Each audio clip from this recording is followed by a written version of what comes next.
विक्रम के कहे मुताबिक शिविर की सुरक्षा को बढ़ा दिया गया था। विक्रम ने चारों तरफ युवा सैनिकों को तैनात कर रखा था। सुरक्षा के इंतजाम को अच्छी तरह से देखने के बाद विक्रम वैदराज सुमाली के कमरे में उससे मिलने के लिए पहुंचा। विक्रम को एक लंबे समय के बाद अपने सामने खड़ा देख सुमाली खुशी से झूम उठा। विक्रम ने भी सुमाली को गले से लगाया और फिर दोनों सुमाली का बनाया हुआ एक विशेष काढ़ा पीते हुए बातें करने लगे।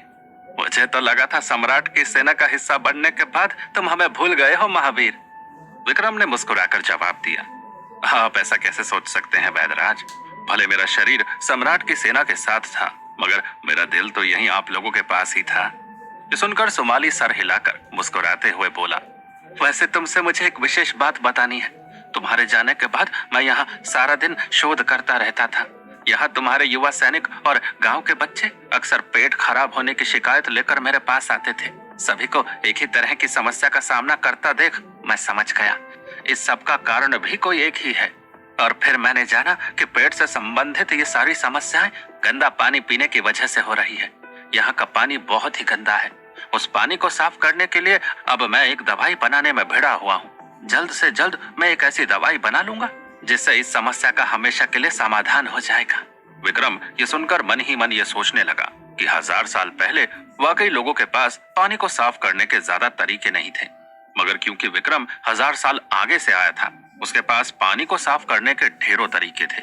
इसीलिए वो सोचने लगा कि फिलहाल वो सुमाली को ऐसा कौन सा तरीका बता सकता है जिससे पानी की गंदगी दूर की जा सके। ये सोचते सोचते विक्रम को अचानक कुछ याद आया और वो चुटकी बजाते हुए बोला, फिटकरी। ये सुनकर सुमाली चौंक गया। फिटकरी? विक्रम उत्सुकता भरे लहजे में बोला, पानी में फिटकरी डालने से पानी की गंदगी निकल जाती है। आप चाहे तो आजमा के देख सकते हैं। ये सुनकर सुमाली चकित हो गया और अपनी दाढ़ी पर हाथ फेरते हुए बोला, ये तो बड़ी अनोखी बात बताई तुमने। समुद्र के किनारे मेरा एक पुराना दोस्त रहता है। वो एक रंगरेज है। कपड़ों को रंगने के लिए वो लोग फिटकरी का इस्तेमाल करते हैं। मैं कल ही उसके पास से फिटकरी लेकर आऊंगा और ये नया शोध करके देखूंगा। ये कहते हुए सुमाली की आंखों में छोटे बच्चों की तरह उत्सुकता नजर आने लगी। ये देख विक्रम भी बहुत खुश हो गया, मगर अगले ही पल सुमाली के चेहरे का रंग बदल गया।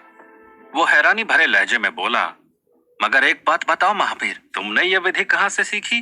विक्रम अब सोच में पड़ गया। वो चाहकर भी सुमाली को ये नहीं बता सकता था कि ये 1000 साल आगे की विधि है।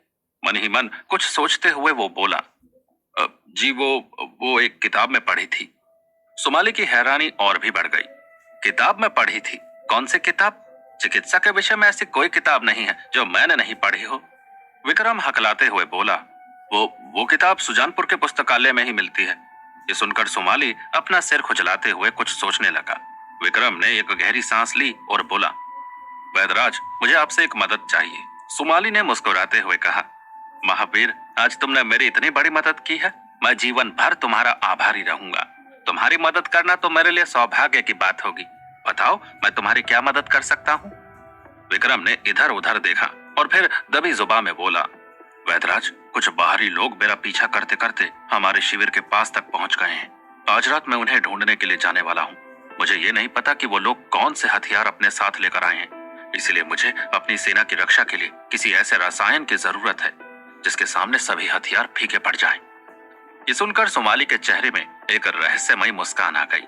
उसने अपनी पोटली से एक शीशी निकाली और उसे विक्रम की तरफ बढ़ाते हुए बोला, ये वो रसायन है जिसे खरीदने के लिए बड़े बड़े राजा कोई भी कीमत देने के लिए तैयार रहते हैं, मगर मैंने इसे किसी ऐसे इंसान के लिए बचा के रखा था जो इसका इस्तेमाल बुराई का अंत करने के लिए करेगा, और आज मैं यह रसायन ऐसे ही एक इंसान को दे रहा हूँ। उस शीशी को अपने हाथों में लेकर विक्रम की आंखों में एक चमक आ गई। उसने सुमाली को धन्यवाद किया और वहां से निकल गया। रात का समय। विक्रम, अमर, पवन, विनीत और कुछ 40-50 युवा सैनिक शिविर के बाहर इकट्ठा हो गए थे। विक्रम ने एक नजर उन सभी की तरफ देखा और कहा, हम सब 10-10 लोगों की टुकड़ी बनाकर अलग अलग दिशा में निकलेंगे। जिस टुकड़ी को वो नकाबपोश नजर आए वो शंख बजाकर इशारा कर देगी और हम सब वहां इकट्ठा हो जाएंगे। याद रहे, हमें न ये पता है कि वो लोग कितनी बड़ी सेना अपने साथ लेकर आए हैं और ना हम ये जानते हैं कि उनके पास कौन कौन से हथियार होंगे, इसीलिए हमें बहुत ज्यादा होशियार रहना होगा। सभी सैनिकों को विक्रम की बात समझ आई। और वो सब 10-10 की टुकड़ी में वहां से जाने के लिए तैयार थे। तभी वहां पर संजीत आ गया। संजीत को देखकर विक्रम हैरान हो गया। अभी तक संजीत की चोट भरी नहीं थी, इसीलिए विक्रम ने उसे आराम करने को कहा था। चौंकते हुए विक्रम ने कहा, संजीत तुम यहाँ क्या कर रहे हो? संजीत ने कहा, सूबेदार, इतनी सी चोट खाकर मैं अपनी सेना से मुंह नहीं मोड़ सकता। आपको मुझे अपने साथ ले जाना ही होगा। संजीत की हौसले से भरी हुई बात सुनकर विक्रम खुश हो गया। उसने संजीत को अपनी टुकड़ी में शामिल कर लिया और वो सब वहां से निकल पड़े। शिविर से कुछ दूर एक छोटी सी झोपड़ी में वो सभी नकाबपोश शराब पी रहे थे। उनका सरदार, जिसका नाम चौधरी था, नशे में धुत होकर अपनी भाषा में कुछ गुनगुना रहा था। चौधरी को इतना निश्चिंत देख एक नकाबपोश ने कहा, सरदार आप इतने बेफिक्र कैसे हो सकते हैं? वो विक्रमजीत शांत बैठने वालों में से नहीं है। वो हमें ढूंढते हुए यहाँ आता ही होगा। ये सुनकर चौधरी बिदक गया और बोला, वही तो मैं चाहता हूँ। कांटे पे दाना डाला ही इसीलिए है ताकि मछली फंसे। एक और नकाबपोश डरते हुए बोला, मगर सरदार ये मछली कोई छोटी मोटी मछली नहीं है। इसने मिर्ची सेठ जैसे आदमी को खत्म किया है और योग्य ठाकुर जैसे राजकुमार को दक्षिण प्रदेश से खदेड़ कर बाहर निकाला है। चौधरी को इन सभी बातों से कोई फर्क नहीं पड़ रहा था। वो अपनी मस्ती में झूमते हुए बोला, हर शेर को कभी ना कभी सवा शेर का सामना करना ही पड़ता है। अगर वो विक्रमजीत शेर है तो हम सवा शेर हैं। ये कहकर चौधरी ने शराब का एक घूंट पिया और फिर अचानक उसे कुछ याद आया। उसने अपने चेलों से पूछा, उस किसान के शव को ठिकाने लगा दिया था ना तुम लोगों ने? एक चेला हड़बड़ाते हुए बोला, जी जी सरदार, आपके कहे अनुसार हमने उस किसान के शव को दरिया में बहा दिया था। ये सुनकर चौधरी जोर जोर से हंसने लगा और बोला, जैसे इस किसान को मारकर दरिया में बहाया था वैसे ही विक्रमजीत को मार के भी दरिया में बहाएंगे। तभी एक नकाबपोश गंभीर लहजे में बोला, अगर सरदार तीसरे राजकुमार ने हमें आदेश दिया था कि हम जब तक विक्रमजीत से राजकुमारी की जानकारी नहीं ले लेते तब तक हमें उसे बिल्कुल भी हानि नहीं पहुंचानी है। ये सुनकर चौधरी गुस्से में आग बबूला हो गया। उसे बिल्कुल पसंद नहीं था कि उसका कोई चेला उसे ये बताए कि उसे क्या करना है। उसने गुस्से में अपने उस चेले की गर्दन दबोच ली और अपने दांतों को पीसते हुए बोला, उस विक्रमजीत के चक्कर में अपनी रातों की नींद हराम कर दी है मैंने। उसे कब मारना है, कैसे मारना है, इसका निर्णय सिर्फ मैं लूंगा। तभी उस झोपड़ी के दरवाजे को किसी ने झटके से तोड़ दिया। जब चौधरी ने उस तरफ देखा तो उसकी आंखें फटी की फटी रह गई। उसके सामने कोई और नहीं बल्कि विक्रम खड़ा था। विक्रम के हाथ में एक कुल्हाड़ी थी और उसके साथ 9 और सैनिक थे। चौधरी के एक चेले ने सीटी बजाई और तभी अचानक उस झोपड़ी के चारों तरफ लगभग 100 सैनिक हाथों में तलवार लिए पहुंच गए। संजीत शंख बजाने ही वाला था कि विक्रम ने उसे रोक लिया। चौधरी चेहरे पर एक शैतानी मुस्कुराहट लिए विक्रम की तरफ बढ़ते हुए बोला, वाह महावीर विक्रमजीत, हम जैसे आदमखोरों से लड़ने के लिए इन चूजों की सेना लेकर आया है। लगता है इन सभी बच्चों के माँ बाप इनसे प्यार नहीं करते, इसलिए उन्होंने इन्हें मरने के लिए तेरी सेना में भेज दिया। विक्रम की आंखें अब गुस्से से लाल हो चुकी थी। चौधरी ने अपने सैनिकों को हमला करने का इशारा किया और वो सभी विक्रम की तरफ टूट पड़े। मगर तभी विक्रम ने अपनी पोटली से वो शीशी निकाली जो उसे सुमाली ने दी थी और उस शीशे के रसायन को विक्रम ने उन सैनिकों की तरफ छिड़क दिया।